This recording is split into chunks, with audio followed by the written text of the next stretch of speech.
Assalamualaikum warahmatullahi wabarakatuh. Berjumpa kembali dengan catatan Syafiq Hasim. Aksi agresif Israel yang tidak kunjung berhenti menimbulkan reaksi yang tidak berhenti pula. Bahkan menjelang Ramadan tahun ini, pihak Israel konon akan menutup akses ke Masjid Aqsa. Kini jelang Ramadan, aksi boikot Israel menuju arah pemboikotan kurma asal Israel. Isu ini nampaknya sangat menarik dan memikat banyak negara-negara Islam yang melakukan boikot kurma.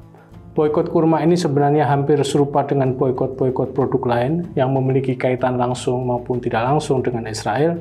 Namun ini akan lebih menarik karena Israel sendiri adalah negara yang memiliki produksi kurma yang banyak dan luar biasa besar volumenya.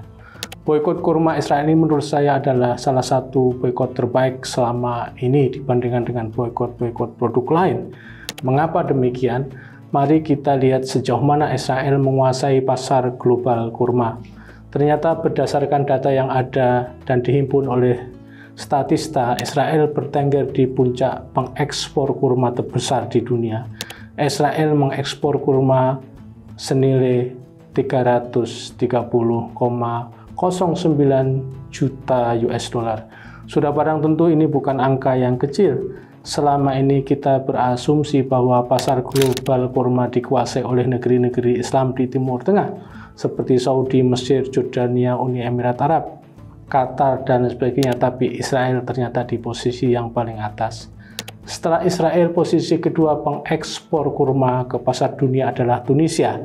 Negeri ini pada tahun 2022 telah mengekspor kurma senilai 273,05 juta US dollar. Tunisia sendiri adalah negara di Afrika.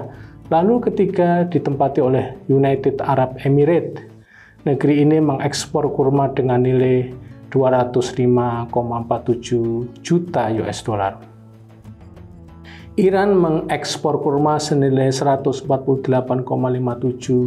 juta US dollar. Dengan ini posisi Iran berada di urutan keempat. Saudi Arabia yang oleh kebanyakan masyarakat dianggap sebagai pusat kurma malah menduduki posisi kelima sebagai pengekspor. Setiap tahunnya Saudi mengekspor kurma senilai 135,89 juta US dollar. Asumsi kita terutama umat Islam Indonesia, kurma itu identik dengan buah yang dihasilkan dari tanah Saudi. Aljazair menduduki tempat ke-6 sebagai pengekspor kurma dengan nilai 124,71 juta US dollar. Lalu berturut-turut Irak dengan nilai 95,82 juta US dollar. Terus Amerika Serikat dengan nilai 82,34 juta US dollar. Lalu Mesir dengan nilai 69,51 US dollar. Dan terakhir Belanda dengan nilai 63,04 juta US dollar. Hal yang cukup menarik di sini adalah keberadaan Israel sebagai negara yang paling besar dalam pengekspor kurma itu tidak dibarengi dengan kapasitas produksi negeri ini. Artinya Israel memiliki kepawian dalam pengelolaan produk-produk kurma untuk dijual ke pasar global, sebab negeri-negeri penghasil kurma ternyata tidak memiliki kapasitas seperti Israel. Negara-negara apa saja yang sebenarnya menjadi pemproduksi kurma terbesar di dunia? Menurut data tahun 2021, Mesir adalah negara terbesar yang memproduksi kurma dengan volume 1,7 juta ton, lalu Saudi Arabia 1,6 juta ton, Iran 1,3 juta ton, Aljazair 1,2 juta ton, Irak 0,8 juta ton, Pakistan 0,5 juta ton, Sudan 0,5 juta ton, dan Oman dengan volume 0,4 juta ton. Di atas ada 8 negara terbesar dalam memproduksi kurma. Namun besarnya produksi tidak disertai dengan besarnya kapasitas ekspor mereka. Hal ini menunjukkan bahwa Israel memang memiliki kemampuan dalam memasarkan barang dagangan meskipun produk itu tidak diproduksi sepenuhnya di dalam negeri mereka. Bahkan Israel tidak masuk dalam 8 besar negeri penghasil kurma. Lalu apakah boikot kurma dari Israel ini akan berpengaruh besar? Untuk melihat besar dan tidaknya pengaruh tersebut pada perubahan sikap Israel atas Palestina itu hal yang mungkin agak sulit. Namun mari kita lihat negara-negara manakah sebenarnya yang banyak mendatangkan kurma ke negeri mereka. Urutan paling atas pengimpor kurma ternyata adalah India dengan nilai 230,75 juta US dollar. Lalu terbesar kedua adalah Maroko dengan nilai 210,09 juta US dollar.